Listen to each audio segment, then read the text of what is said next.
In this video, I'm going to show you this amazing agent that I built in n8n. This agent can plug into literally any business and be utilized in some creative way. I'm going to run through the entire demo on how this one kind of works, show you guys what's going on, and give you some insight into how you can plug this into any business or any workflow or any offer that you want to create for your clients. Just as an example, you could sell this to a fitness coach who is looking to save memories about their clients, their diet, their body type, all of these factors for their particular client. And the agent can save those details. The agent can then send messages to that client saying, hey, it's 10 a.m. Your body type needs to work out this kind of way to stay in shape, something like that, right? So the agent can just remember very detailed things about particular topics, whether that's clients, a to-do list, or just expanding your long-term memory and memorizing things. This agent can do all of that stuff. So a lot of creative applications. Let's jump into the demo. All right, let's check it out. So this is the n8n workflow that is powering this agent.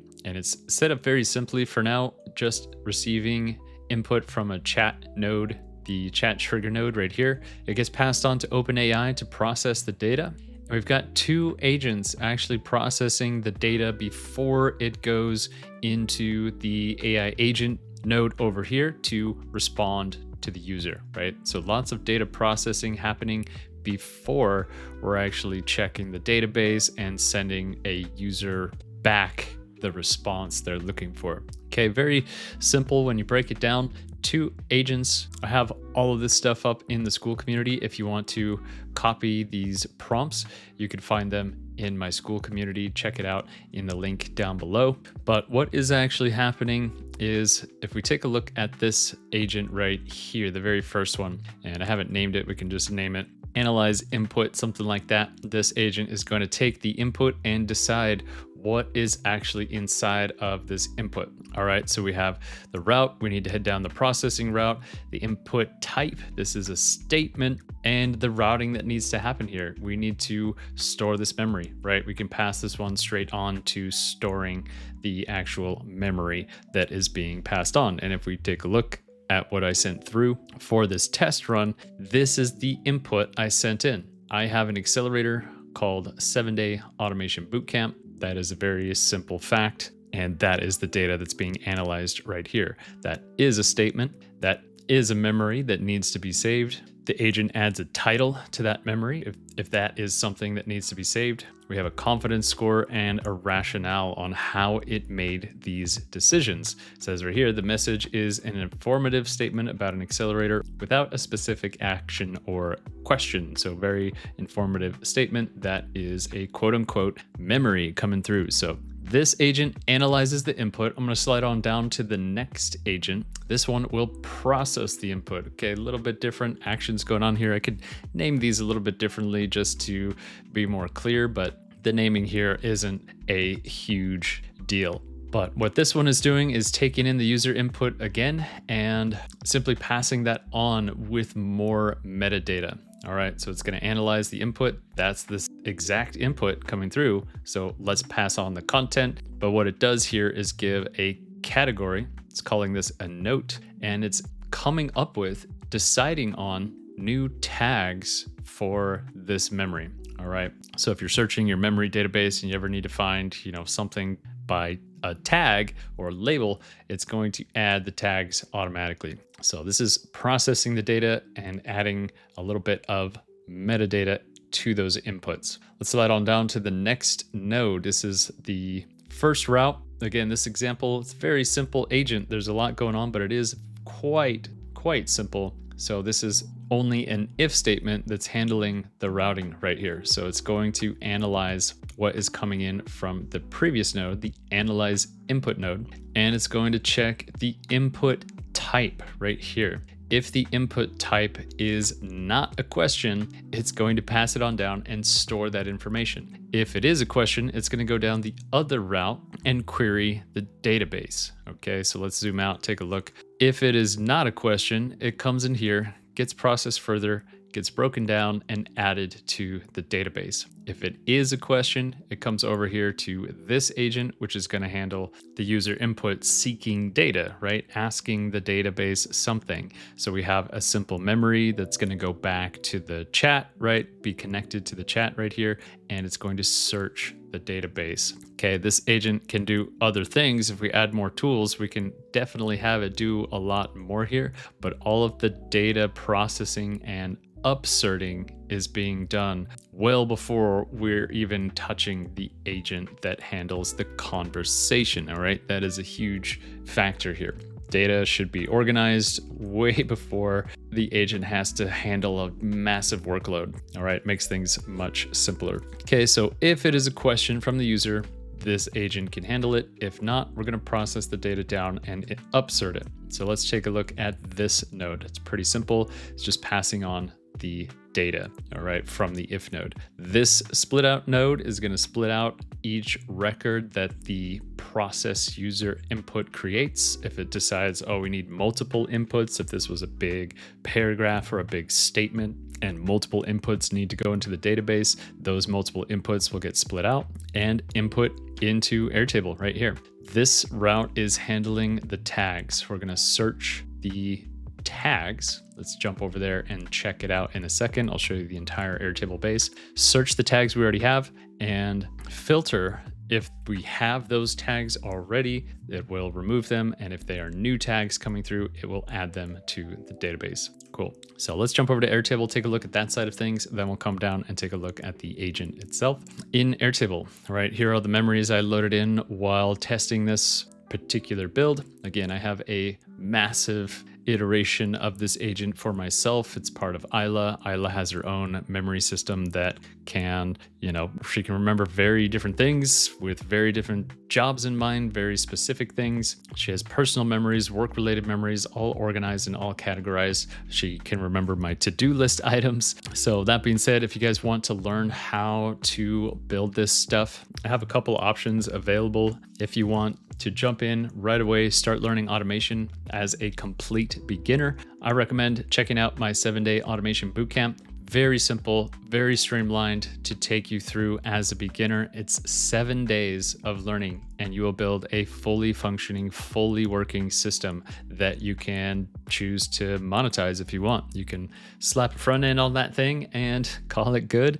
You'll start a business, right? Designed for absolute beginners to teach you the basics through more advanced automation stuff. So 7-day automation bootcamp for absolute beginners. I have a second option for you guys. You can join Digital Automation Diagram. This is my primary community where we build workflow automations. I'm very involved in this community, helping users troubleshoot their errors, build automations together and figure out everything they need to be successful in business and in automation in general. And we get into vibe coding, right? There's a lot of stuff here. All we're really doing in automation when it comes down to it is building working systems. You can learn how to create Isla. I have everything set up in here. I have the entire workflow I use. She can function all by herself pretty autonomously. And I have the sections on how to create the AI and get your avatar animated if you're interested in that. But ultimately what we're doing here with automation is building systems. We're building operating systems, right? The more you involve yourself in the automation world, the more you find out you're actually building fully functional systems and back-end apps, okay? And so in Digital Automation Diagram, we put that all together. Build your systems and finish off your polished app. We can talk about vibe coding. We can talk about building a SaaS tool. Anything you want to do on a more advanced business level, you can join this group right here. So let's get back to the demo, guys. You can check out all my links in the description below. So I'm gonna jump back into Airtable. Very simple table here for this video to demo this out for you guys, but you can see I have all of these memories. These memories were automatically saved in here and a category was added, all of these things done by the agents processing the data. I've got a list of tags that is building out in here. So this list will grow and grow and grow and grow, full of unique tags. Ultimately, then you can search tags and find appropriate tags for your memories. Currently, the system isn't hooked up where the tags are actually being connected to the memories themselves. You guys can look forward to that in another video about this automation.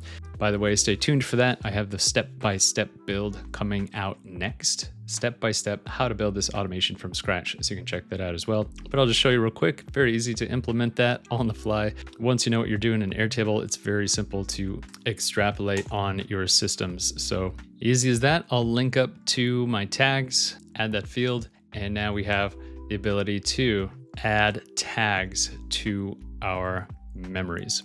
Okay, like I said, this is all done in automation. You wouldn't have to do this manually, go back in and edit each memory to get your tags in there.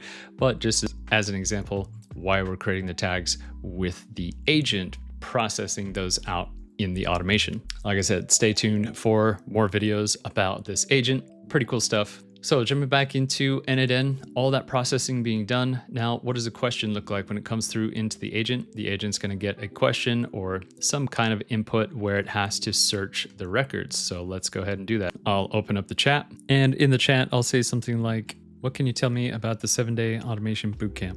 I'll send that off. We can watch this one come down the chains, get processed here, then move on to the response agent where it's looking up the records in Airtable. And we got a pretty accurate response. Okay, it's not giving perfect information, but that's because there's nothing really in the Airtable base. It says, I looked through the records, but didn't find specific details about the 7-day Automation Bootcamp beyond a note about expanding it. That's pretty accurate. That's really all that's in there is I made a note saying I need to expand the 7-day bootcamp, right? So it's coming back in a conversational tone, a friendly tone, and technically giving the correct data. I'll say something else here, like, what are my to-do list items? Send that one off. Again, we can watch that one down, come get processed. The agent will search Airtable and will find my 3 to-do list items that I have in my Airtable base. Pretty awesome. Of course, the quality of your responses are going to be how well you tune up and modify your agent system message, right? Again, I have all of these prompts up for download in Digital Automation Diagram. You can check those out. Again, very basic example here. We're getting that data back, and the agent is doing a great job relating that information to us. Great. So guys, that is the overview, the rundown of this workflow and the memory agent automation. This automation is an absolute game changer. So infinite possibilities here, guys. Definitely something to check out. Stay tuned for more videos from me, including the step-by-step build on how to build this n8n workflow and the Airtable base. And definitely do check out my Skool communities. Right now, Skool is the best way to get the most up-to-date data, the relevant information. You know, you could wade through thousands of tutorials on YouTube, but when it comes down to it, you're going to want to have accurate and relevant information, especially building out these new AI capabilities. So check out my communities, guys. I look forward to seeing you in those groups, and I'll see you in the next video.